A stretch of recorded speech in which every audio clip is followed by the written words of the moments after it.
It's terrible that after 50 years it is behind closed doors. And I've no intention that I've started to stop now. I'm determined to put an end to this. Terrible. For years, the door remained closed, its brass handle untouched whenever Camilla walked through Windsor Castle. Courtiers knew the rule. Senior aides enforced it. Yet no public explanation was ever offered until a former lady-in-waiting sat before a recorder and described the command Queen Elizabeth had issued in private. Camilla could live inside the royal world, stand beside the future king, and attend its greatest ceremonies. But she was never to enter that room. Before we go deeper into what this really means for the royal family, make sure to subscribe so you don't miss a single update. Lady Margaret Ashcombe leaned toward the recorder and breathed. In that private interview, preserved for a royal oral history project, she revealed that one chamber at Windsor had been permanently forbidden to Camilla. A lady-in-waiting was a trusted female companion who assisted the monarch in private life, often witnessing conversations hidden from ministers, cameras, and even close relatives. Margaret had served the Queen during her final decade, and she understood how dangerous this confession could become. The Queen's order was precise. Camilla must never enter the Queen's memory room, a private chamber containing family letters, recorded messages, photographs, jewelry inventories, and personal objects tied to the monarchy's most painful years. This was not a public archive, meaning a collection preserved for official access. It was something more intimate, a sealed record of wounds the royal family had survived but never truly escaped. Margaret removed her glasses and stopped speaking. The silence stretched before she admitted why she had protected the secret. Her sovereign had trusted her discretion, and breaking that trust felt like betrayal. Yet the former companion insisted the restriction had never been ceremonial. It was personal. Camilla discovered the truth years earlier. An equerry stepped in front of the doorway and told her that people named by the Queen could pass. An equerry is a royal officer who assists senior members of the household with official and private duties. She stared at him, then at the handle, before turning away without a word. The room held sealed correspondence involving Charles, Diana, William, Harry, and the crisis that had nearly broken the crown. Margaret remembered the monarch setting down a silver-framed photograph and declaring that Camilla was not to enter, under any circumstance, during my life or afterward. That command survived her death inside a private household memorandum, a written instruction used to guide palace staff. Charles was now king, but he faced a question. Could a husband overturn the final boundary his mother had placed upon his wife? But before that answer could emerge, Margaret, Charles, Camilla, and William would be forced to confront the histories buried behind the locked door. The ban was written as a household instruction, but its consequences were painfully human. For Margaret, it was a promise she had carried in silence. For Camilla, it was a reminder that acceptance had limits. For Charles, it became one more conflict between the woman he loved and the mother whose judgment had shaped him. And for William, the sealed room guarded memories of Diana that no royal promotion, marriage, or coronation could ever rewrite. Lady Margaret Ashcombe understood the danger, because she had stood closer to the Queen than most people ever could. A lady-in-waiting was a trusted female companion who assisted the monarch privately, handled sensitive correspondence, and witnessed moments hidden from ministers, cameras, and even senior courtiers.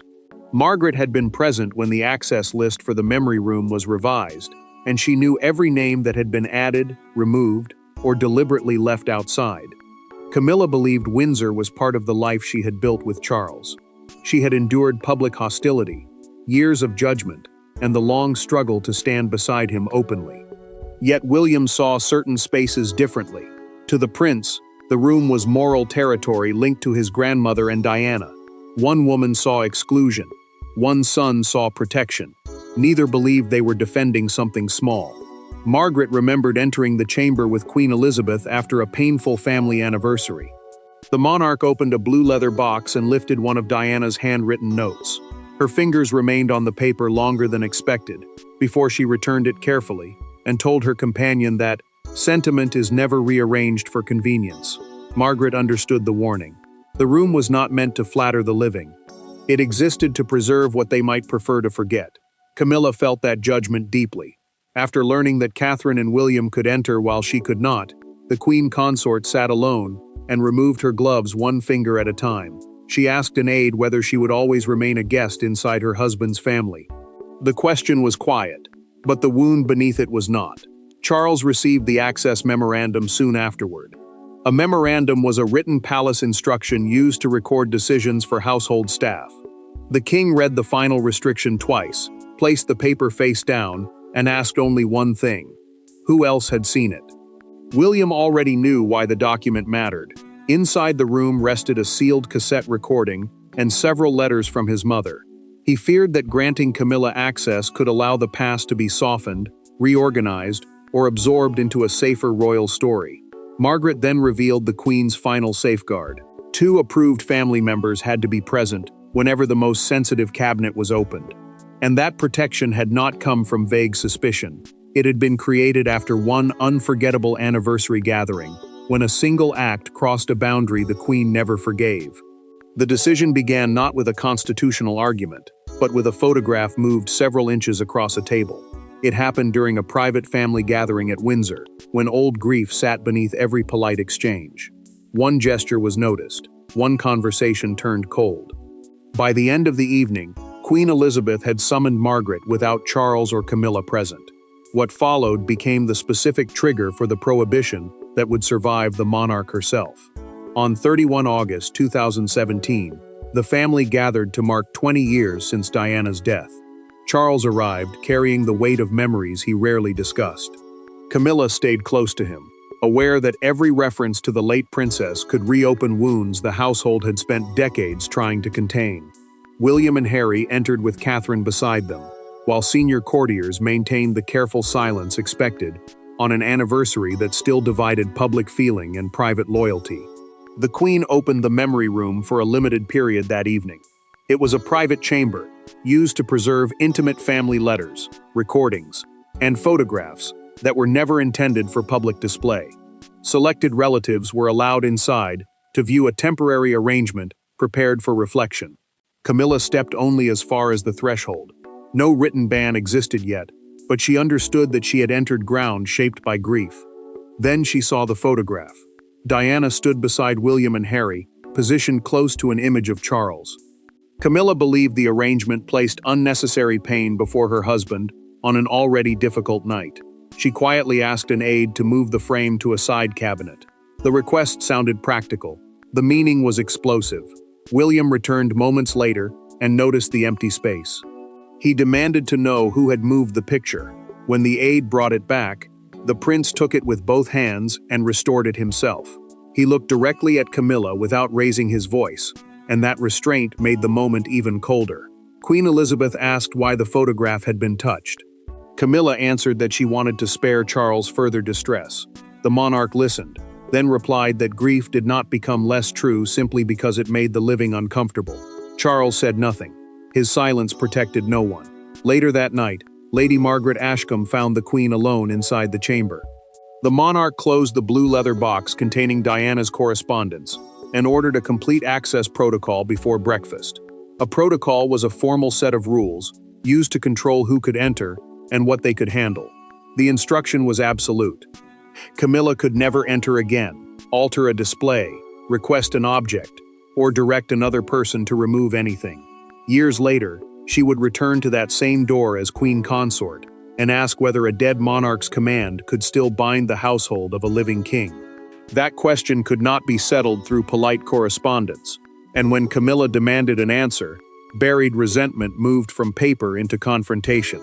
There were no cameras, no public statements, and no ministers to soften the language.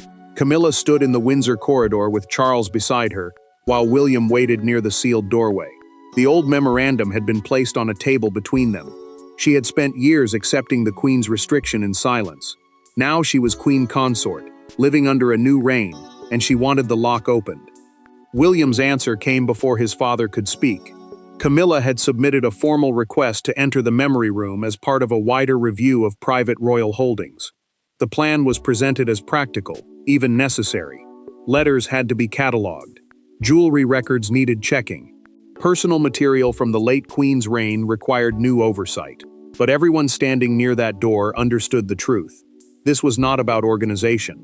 It was about whether an old rejection still controlled her place inside the family. William attended because his approval was essential. He was one of the named custodians, a person formally trusted to protect property and records on behalf of others. The role gave the prince more than symbolic influence. It gave him the power to stop the king and queen consort from changing the chamber's rules. Camilla refused to step back. She told William that she would not be treated like a trespasser in a castle where she now served beside the monarch. Her voice remained controlled, but years of humiliation pressed behind every word. The prince answered that rank could not erase the queen's command, or the incident that had made it necessary. Charles watched his wife's expression harden while his son's restraint began to fracture. He reached for the memorandum. For one dangerous second, it seemed he might tear it apart or sign a reversal. Instead, the king placed his pen on the table and asked them both to lower their voices. Camilla turned on William. She accused him of using the room to preserve a permanent judgment against her, one that no service, sacrifice, or public duty could ever overcome. He did not retreat. The chamber, he said, was not a punishment. It was a safeguard against rewriting the lives of people who could no longer defend themselves. Then Lady Margaret Ashcombe arrived carrying the original instruction. Margaret confirmed that Queen Elizabeth had reviewed the document twice before signing it. The order was designed to survive her death.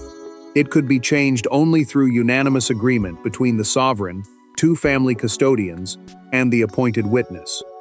Charles could not cancel it alone. Neither could Camilla force the issue through her title. She left without another argument. But surrender was not on her mind. Before the day ended, the queen consort began asking whether Margaret could be removed as the appointed witness. The door remained closed, yet the real struggle was only beginning, because Camilla now understood that the lock was protected not by memory alone, but by a carefully designed chain of power. The monarchy is built on rank, but Queen Elizabeth had protected the chamber by dividing authority. No single person, not even the king, could act alone. That safeguard transformed a family disagreement into a test of royal control. Charles could defend his wife, William could defend his mother's memory, and Margaret could defend the late queen's words. Yet each choice carried a cost, and the person with the crown discovered that power did not always mean freedom. The queen had placed the room under a private custodial protocol rather than ordinary household management.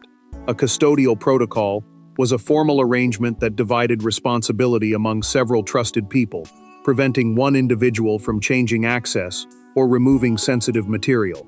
Charles held sovereign authority, but William, Anne, and Lady Margaret Ashcombe each carried a required role in protecting what had been sealed inside.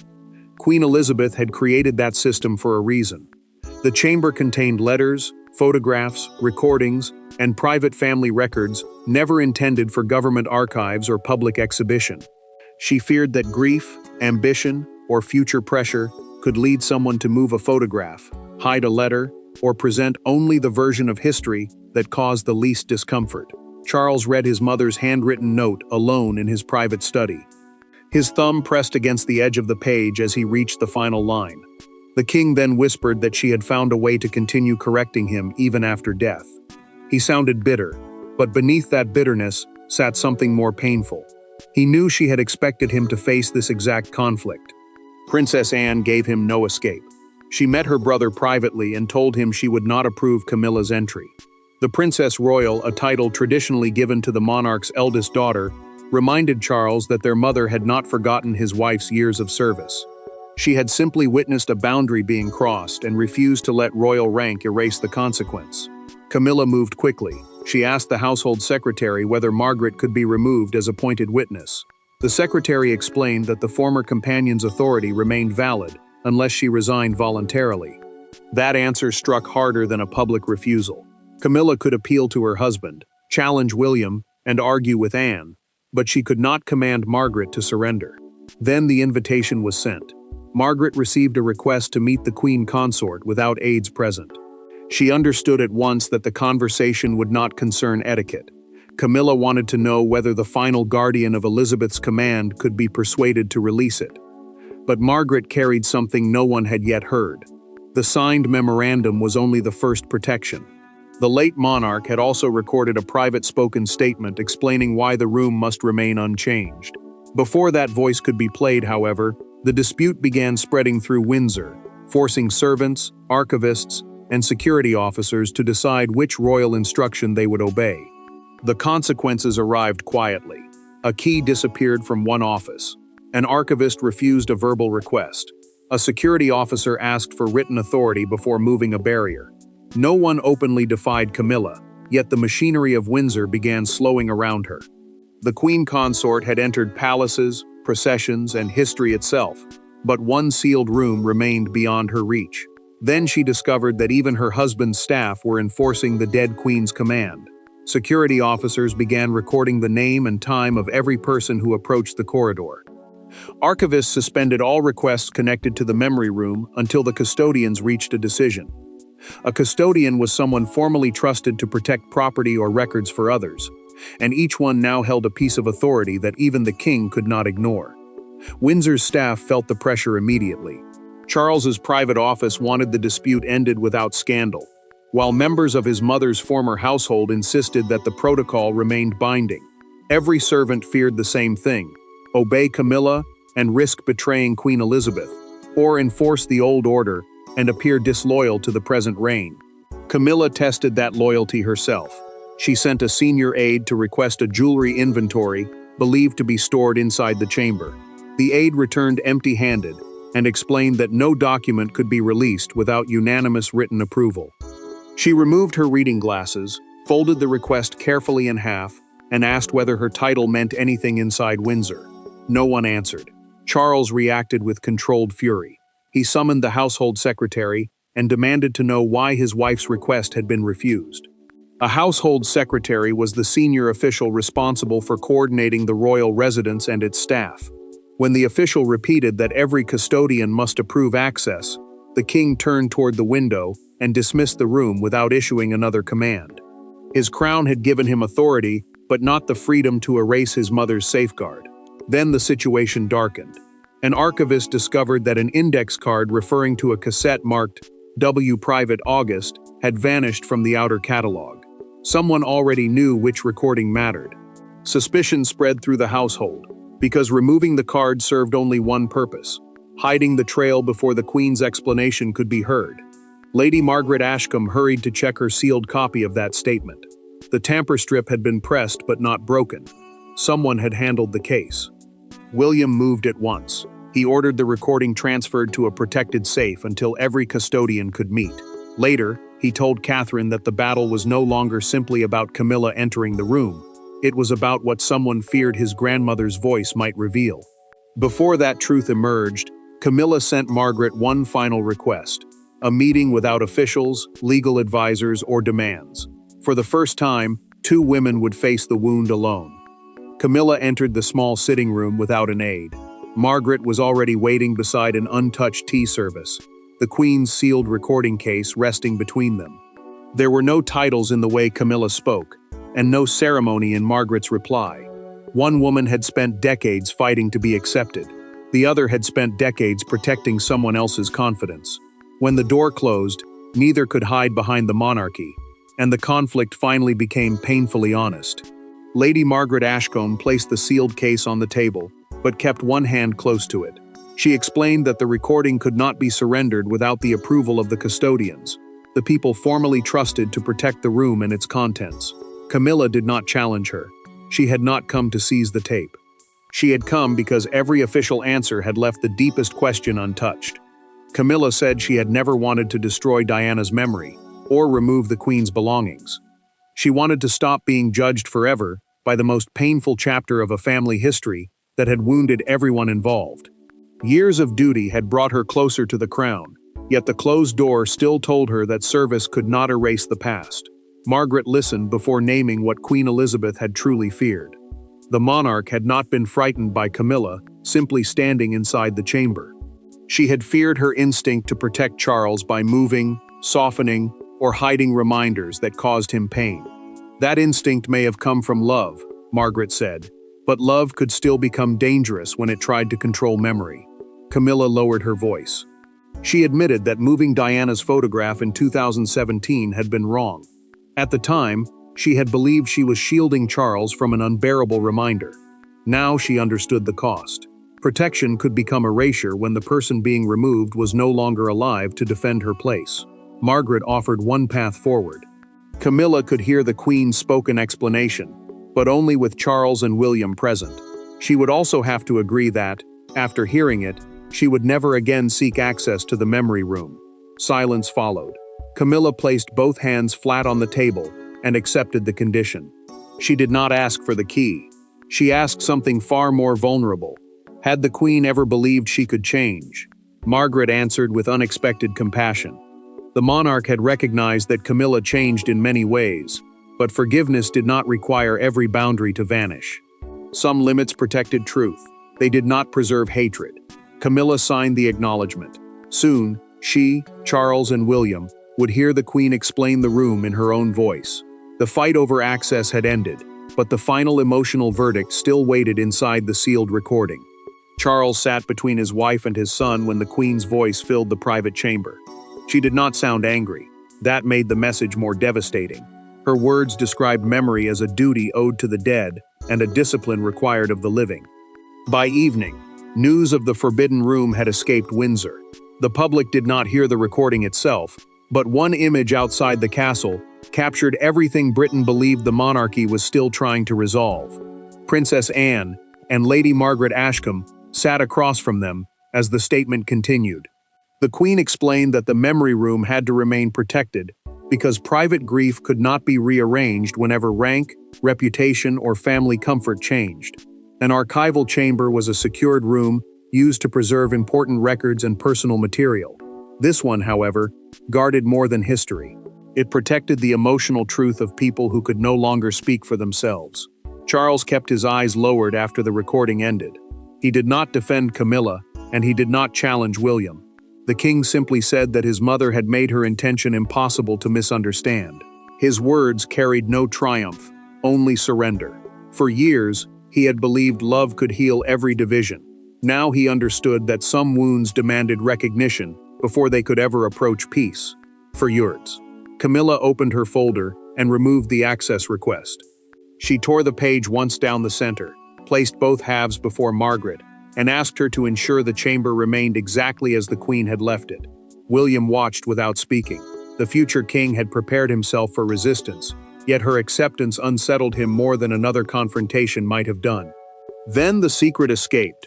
A partial transcript from Margaret's recorded oral history interview reached the press, confirming that Camilla had been specifically barred. An oral history project preserves personal memories through recorded testimony, creating an account in the speaker's own voice. Within hours, headlines transformed a private restriction into a national judgment on loyalty, marriage, and royal legitimacy. Visitors gathered near the Henry VI Gate outside Windsor Castle. One woman placed white roses beside a small photograph of Diana and stepped away in silence. That single act became the public image of the day. It suggested that Britain had not forgotten the old pain, even as the monarchy tried to move beyond it. The fictional Daily Chronicle printed a dark doorway beneath the headline, "The room the Queen refused to surrender." A national broadcaster called the dispute "Choose a final contest between reconciliation and remembrance." Yet while Britain searched for winners and losers, William returned to the sealed corridor and found something Camilla had left outside the door. The nation saw rejection and punishment, but that object revealed an ending far more painful and more dignified than any headline understood. William found no request, no protest, and no attempt to reopen the dispute. Outside the Forbidden Room stood the photograph Camilla had once ordered moved the image of Diana with her two sons. It had been carefully cleaned, placed upright, and accompanied by a handwritten note. Camilla did not ask to enter. She did not ask to be forgiven. Instead, she acknowledged the boundary Queen Elizabeth had created and returned the memory she had once tried to shift to its rightful place. William lowered himself beside the frame and read the message twice. Camilla had written that the room belonged to the truth of the family as it had been, not to the comfort of the family as it later became. The prince lifted the photograph and carried it inside, understanding that the gesture did not erase the past. It simply ended the fight over who had the right to change it. Charles, William, Princess Anne, and Lady Margaret Ashcombe then reaffirmed the Queen's custodial instruction. A custodial instruction was a formal order defining who must protect private property and approve access to it. Camilla's name remained excluded, and the chamber would eventually pass into the future king's care under the same safeguards his grandmother had created. William offered no false embrace and no easy forgiveness. Decades of pain could not be removed by one thoughtful act. Still, he sent Camilla a short handwritten reply thanking her for returning the photograph and respecting the monarch's final wish. His words were restrained, but they carried something the closed door had never offered before: an end to open hostility. Camilla read the note alone. She did not tear it apart or hide it among forgotten papers.